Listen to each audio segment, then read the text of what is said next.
కూటమి అభ్యర్థి పుట్ట మహేష్ యాదవ్ ఎన్నికల ప్రచారం నిర్వహించారు. జగన్ ప్రభుత్వం అంతం కావాలని, అభివృద్ధి చేసే టీడీపీ రావాలని నినాదంతో ప్రజల్లోకి వెళ్తున్నారు. పుట్ట సమక్షంలో వైసీపీ నుంచి దాదాపు 150 కుటుంబాలు టీడీపీ కండువాలు కప్పుకున్నాయి.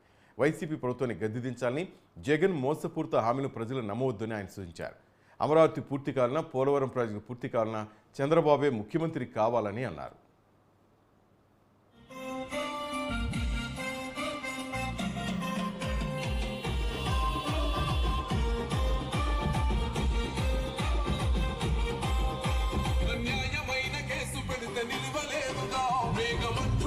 సూర్యుడు గెలవలేదు.